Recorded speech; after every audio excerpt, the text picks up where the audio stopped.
January, nang simulan kong i-breed yung mga young birds ko ngayon para sa South Race ng BBC Nueva Ecija 2025. Bali kumuha ako ng ring sa club ng BBC ng 25 pieces. Nagkakalaga ito bawat isa ng 110. At sa kabuuan ay gumastos ako ng 2,750 at sa ring pa lang yun. Sabi kasi ng mga veterano, mas maganda, mas marami. Pero dapat yung kaya mo lang alagaan at tustusan yung kanilang mga pangangailangan. Sa ganitong pamamaraan kasi masasala mo at mapipili mo kung sino ang matibay. Hindi kasi natin masasabi ang panahon. Minsan may nawawala, minsan may namamatay. At sa madalit sabi, nakapag-breed ako ng 30 plus bird doon. Yung iba mga naka-commercial ring na para sa old bird category. At ganun sila karami nung una. Masarap tignan pero masakit pala sa bulsa dahil ang lakas nila kumain at lumipas yung ilang buwan doon na sila nabawasan isa-isa. Sa kadahilanan yung iba nag-overfly, yung iba naman mga nagkasakit. Tama nga sila, kung hindi siguro ako nag-breed ng marami malamang wala siguro akong ilalaro ngayong season. Biruin nyo, halos kalahati ng ibon ko namatay lang sa sakit. At alam nyo ba kung ilan yung natira sa 25 young birds ko ng BBC Nueva Ecija? Maniwala kahit sa hindi, 8 na nga lang sila. Nakakalungkot man isipin dahil sa dami nila, 8 lang yung natira. Pero sabi nila, swerte pa rin ako. Kahit papano, may natira. 8 young birds at 5 old bird. Yung ibang pasture nga daw dyan naubos yung mga young birds nila. December 26, 2025, ganito na nga lang sila. Karami. Ang bilis lumipas ng araw, no? Kailan lang mga young birds pa sila.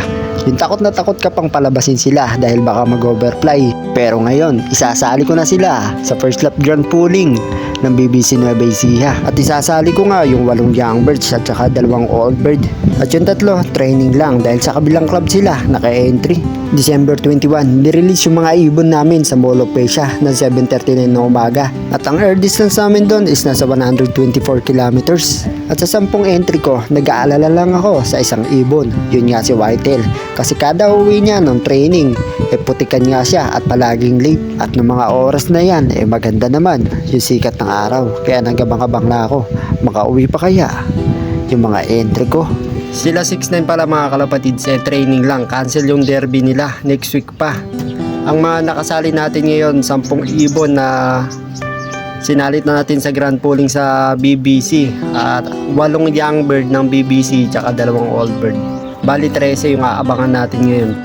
Time check, 9:03. Meron na nag-clock sa bungad at ang bibilis nila. Napakaraming entry mga kalapatid. Sana mag-clock lang tayo. Itong laban na to 7 laps. Maglipad pogi lang sana, wag lang magkakatok. Ang tataas na speed nila. Kulang 1-2. Aba, naasan na ba kayo? Grabe na may mga kalaban nyo, ang bibilis.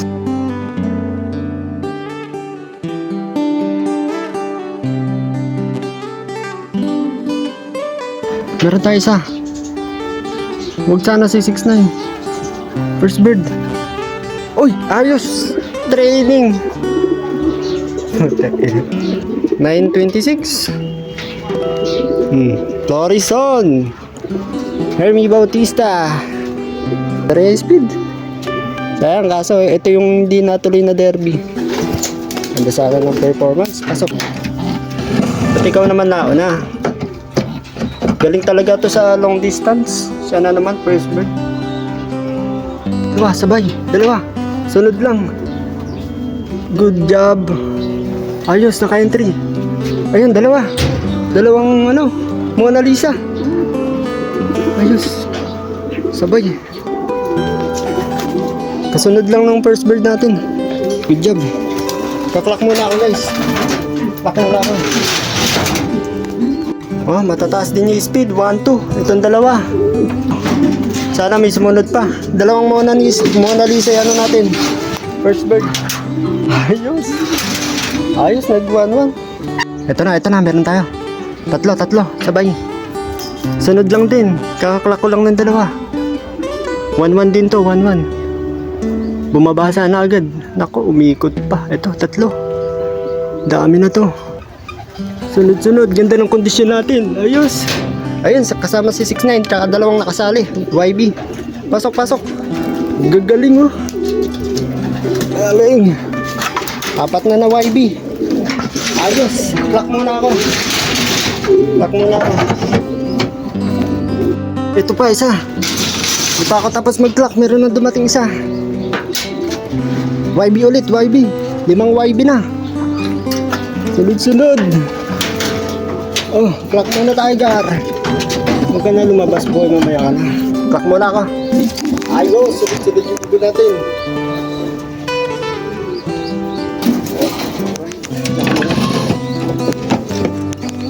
Napuno na yung sticker dito. 1,083 pa. Ayos. Sunod-sunod yung ibon natin. Ayos. Ang ganda ng performance ng ibon natin. Grabe. Oh, meron ba tayo dyan? Ay, meron tayo isa. Meron tayo isa. YB sana. Sumobra pa. Sumobra pa. Yo, tagal naman bumalik. Ang tagal bumalik. Ayun po siya. Pero ayos. Pang-anim na YB. Sana nga YB. Aka, umikot pa. Tagal niya bumalik. May kasabay kasing dalawa eh. Hinatid muna. Malakas pa. Ikot pa ng ikot oh. Oh, ayun po. Di. Baba, YB sana. Uy! Si Bronny James oh. Yung Santa Ana finisher natin. Kaya pala eh. Good job boy. Ah, Allbird. Allbird, dalawa yung Allbird natin ah. Clock muna natin to. Hindi pa ako tapos mag-clock. Ito na yung isang ano natin, Allbird. GRPC. Sunod-sunod, grabe. Pasok boy. Good job. Good job boy. Good job boy.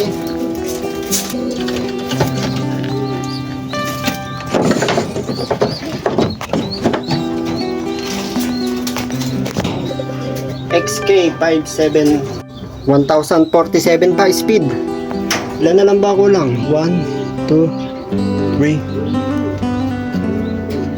4 na lang. 4 na YB. Sana mag-clock pa yung 4 na yun. Yung dalawang whitetail, isang checkered, isang hindi ko maalala yung isa. Abangan na lang natin. Sana mag-clock pa. Ay, 3 na lang pala. 3 YB tsaka isang training. Wala pa isang trading natin. Sana umabot pa yung 3 YB. Dito sa mga to wala namang tumukod, malilinis sila. Ewan ko lang yung huling 4 na to. Baka tumukod na kaya nalito. Ilang minuto na eh, wala pang sumusunod eh. Hoy. Dito na ah. Sunod-sunod. Oo. Wala na. May ano pa, abangan mo nga, may 4 pa, 3 pa yung naka-ano ron. Maggagayak lang ako ng ano. Teka lang, gagayak ko yung ano eh. Ay, ayos. Yung whitetail yan. Oh, may nakiabang pa. Yung whitetail, ay yung blacktail. Ayos oh. Good job. Pakihuli boy. Dalawa na lang, dalawang YB na lang, tsaka isang training. May humabol na nakiabang eh.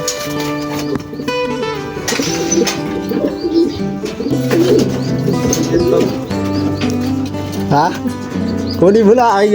Para.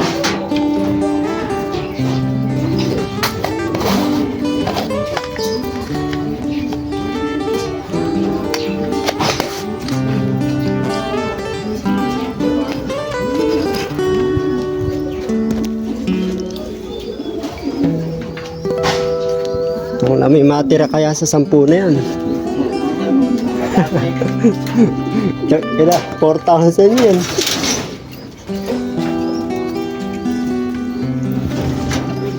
Buti nga, na-cancel yung sa TL. Kundi puta, kakapusin ako. Mag-promote tayo ng ano. Ang gamot.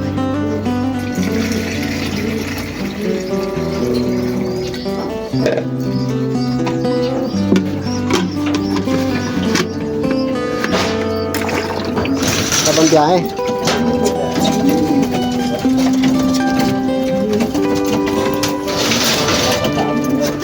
sana.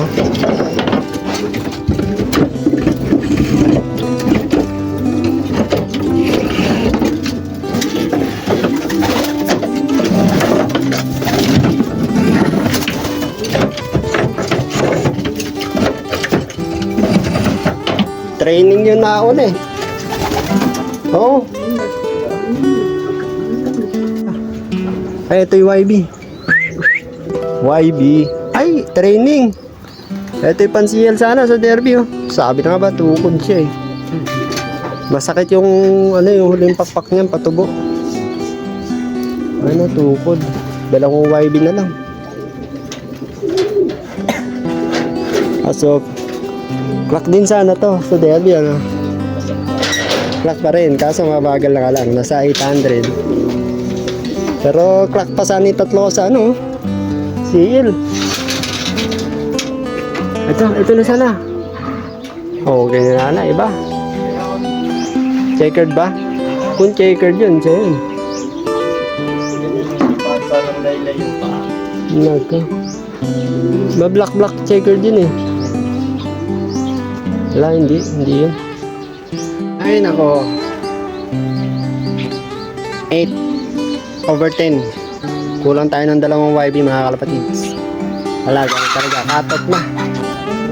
Ang huling clock natin, 980. Pero lahat sila, good clock. So sana makauwi pa yung ano, yung dalawa. Ay, nako. Kabababa ko lang. Hindi pa umabot tong isa. Oh. Ano? Sinayang mo. Okay, pasok. Pagod na. Sinayang naman.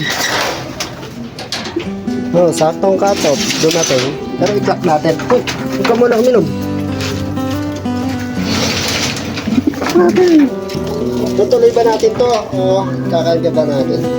O hindi na? Ang laki ng katawan niya, grabe. Ito yung pinakamataba. Bumbar sa taba.